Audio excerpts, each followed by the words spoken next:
everybody. John from Teays Bushlore channel. Tim and I did the preparedness fair at Keller Survival over the weekend, September 10th. And geez, the mosquitoes are horrible out here, which I'll show you a remedy that I have and carry for that here in just a minute. But the biggest question I got asked during my speaking time and demonstration time at the fair was, how do you field sharpen your knives? What do you carry with you to field sharpen your knives? I carry a WORKSHARP double diamond stone device that I actually purchased at I think it was a Field and Stream store here in Indiana actually, and I believe they sell them at Dick's Sporting Goods and various other places, but here it is. Get in here so you can see it. It's got a nice smooth diamond stone on one side, and it's got an adjustable ceramic honing rod. Even sharpen your fish hooks and whatnot in a little honing ceramic rod up here. And it's got a coarse diamond stone and a leather strop. I've loaded it up with some gray, middle grade jeweler's compound. Man, these bugs are horrible. They're aggravating, but they're not biting me because of what I'm going to show you here in a little bit. I think this costs probably around $30, and to me it was well worth it. I thought I'd get it and try it out, and the stones are actually removable. They're held on by magnets, which are very, very strong. I've thrown this thing against a tree, and they did not separate, so you know, and nothing cracked on it. So it's made out of plastic, which is pretty durable actually.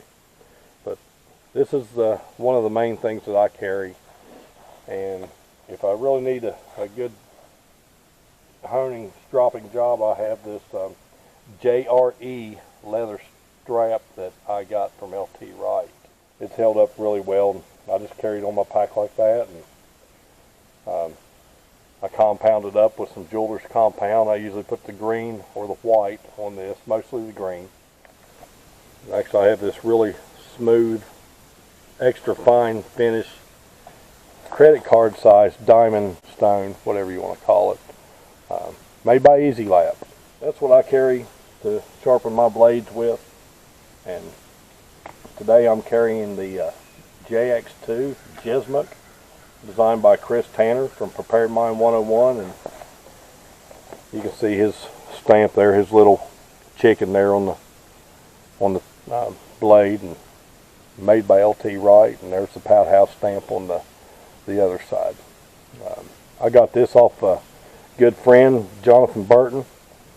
We did some trading. I traded him he actually got a really good deal on it because I traded him a Bushcrafter Mark II for this knife because I always wanted one. And to tell you the truth, I'm really glad I traded. I had two of the Mark IIs, which I really like. It's a really good hefty blade. But the Jessmuk, I'm going to tell you, a lot of people don't like the looks of it, but who cares? This is a very, very functional knife for a lot of tasks. I chopped a 3-inch maple branch with this with little effort, and the daggone thing is still sharp, even made out of 01 tool steel. It's got a good contoured handle. It just forms right to your hand, fits your whole hand. If you got big hands like I do, it actually fits your whole hand. 1/8 spine. Of course, you know the LT Wright 90-degree spine that Scooter puts on there. Strike your ferro rod or get some fluff off your wood for some tinder. Does a really good job feather sticking. My gosh, this thing feather sticks like no knife I've ever seen. A lot of it has to do with technique, I guess, and to each his own. But really, really functional knife, and next to my Genesis, this is my favorite knife so far. But that's what I use to sharpen and to hone, drop up, and it even has a 20-degree angle finder for people that have trouble finding that angle on their own. I keep a secondary bevel on a Scandi grind just for a little bit of extra strength in the edge, and that seems to work pretty good. That's how they make them at the shop at LT Wright. So that's what I carry. Now back to the mosquito problem.